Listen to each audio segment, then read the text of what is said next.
Hi friends, എല്ലാവർക്കും നമ്മുടെ cooking ചാനലിലേക്ക് സ്വാഗതം. ഇന്ന് നമ്മൾ തയ്യാറാക്കാവുന്നത് പഴം കൊണ്ട് ടേസ്റ്റി ആയിട്ടുള്ള ഒരു ഈവനിങ് സ്നാക്സ് ആണ്.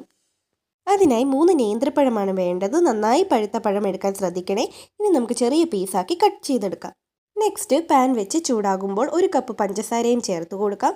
കൂടെ അരമുറി തേങ്ങ ചിരകിയതും ചേർത്ത് മെൽറ്റ് ആകുമ്പോൾ 1/2 സ്പൂൺ ഏലക്കപ്പൊടിയും കൂടെ കട്ട് ചെയ്ത പഴവും 1 നുള്ളു ഉപ്പും ചേർത്ത് നന്നായി മിക്സാക്കി 2 മിനിറ്റ് അടച്ചു വെച്ച് കുക്കാക്കാം.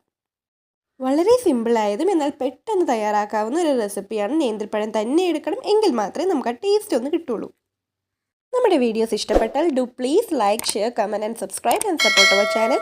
നമ്മുടെ റെസിപ്പീസ് ട്രൈ ചെയ്ത് നോക്കിയിട്ട് ഫീഡ്ബാക്ക്സ് കമൻറ്റ് ബോക്സിൽ അറിയിക്കണം. അതിലേക്ക് 1/2 കപ്പ് അവൽ ചേർക്കാം. കൂടെ നട്ട്സ് വറുത്തതും 1 സ്പൂൺ നെയ്യും ചേർത്ത് മിക്സാക്കി ഫ്ലെയിം ഓഫാക്കാം. ക്രിസ്മസ് അവധിക്ക് കുട്ടികൾക്ക് പെട്ടെന്ന് തയ്യാറാക്കി കൊടുക്കാവുന്നതാണ്. എത്ര വേണോ കുട്ടികൾ കഴിച്ചോളും, അത്ര രുചികരമായ ഒരു സ്നാക്കാണ്. സോ എല്ലാവരും ട്രൈ ചെയ്ത് നോക്കണേ.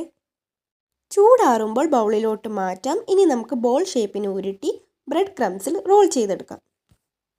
ഇപ്പോൾ തന്നെ നമുക്ക് ആ വറുത്ത നട്ട്സിൻ്റെയും തേങ്ങയുടെയും ഏലക്കയുടെയും ആ ഒരു മണം കിട്ടുന്നുണ്ട്.